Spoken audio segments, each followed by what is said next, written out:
Alaric I is known as the leader who united the Visigoths and as their first king. But what about the man that I would argue is the actual founder of the Visigothic Kingdom, which would live on from 415 AD all the way up until 721 AD? That would be King Wallia, the often overshadowed king of the Visigoths from 415 until 418. King Wallia was the one who negotiated a treaty with the Roman Emperor Honorius to give the Visigoths land in Aquitaine, which would be the beginning of what would become the Visigothic Kingdom. Hey, thanks for clicking on this video, guys. Today we're going to be diving into the story of King Wallia.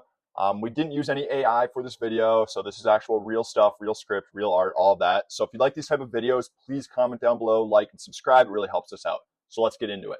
So it's actually a little harder than I thought to find much about King Wallia's early life. A lot of sources give different dates for his birth, but most will probably settle the date we're going to pick today is going to be around 370 AD when he was born.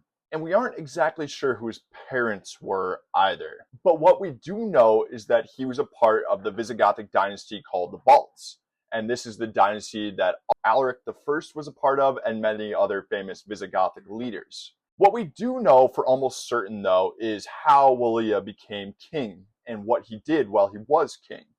So after Alaric I, you had Athalf, who was king of the Visigoths from 411 to 415. And something interesting about him is that he actually might have been brothers with King Wallia. From everything I could find online, King Wallia's potential father might have been a guy named Athanaric, and he's actually also the father of Athalf. So a little side note there. But Athalf was married to Galla Placidia, daughter of the Roman Emperor Theodosius I in 414, which ended up getting him by his followers because they saw him and too close with the Roman Empire. Then you had Sigeric.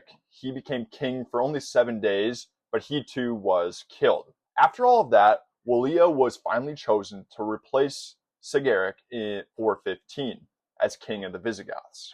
So one of the first things that Wallia did as king was, like Alaric I, he tried to take his forces into northern Africa through Gibraltar, but that didn't end up working very well. After that, Wallia accepted a treaty offered by the Emperor Honorius, giving them land to settle in Aquitania in exchange for military service called foederati, which is basically early forms of feudalism in the Roman Empire. With this, it started the Gothic War in Spain, where King Wallia, on behalf of the Romans and his troops, marched against the Alans and the Vandals in Spain.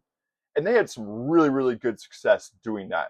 And they were able to defeat a lot of these people and basically help Rome regain control of Spain for the Roman Empire. But then in 418, Wallia and his troops were recalled by Constantius, who was a general for the emperor. And we're not exactly sure why he was recalled, but a lot of sources think that he was doing so well that Rome started to get a little worried that he was becoming too powerful. But unfortunately, Wallia would never be able to leave Spain because he died there of unknown causes in 418. And not much else is known about King Wallia, except that his daughter was most likely the mother of Ricimer, who was a Germanic Roman general, and he basically ruled parts of the Western Roman Empire in the 450s, which I find is super interesting. But it's kind of cool to look back at some of these lesser known kings, especially these Visigothic kings from early medieval times and the end of the Roman Empire. But in my opinion, King Wallia was first set the idea of a Visigothic kingdom by having that treaty, giving them lands. This would later go on to expand into a much larger and powerful kingdom in Spain and Gaul. So hope you guys enjoyed watching this video. If you did, make sure to comment, like, and subscribe. If you want more videos like this, comment down below. But I hope you guys enjoyed. Have a good one.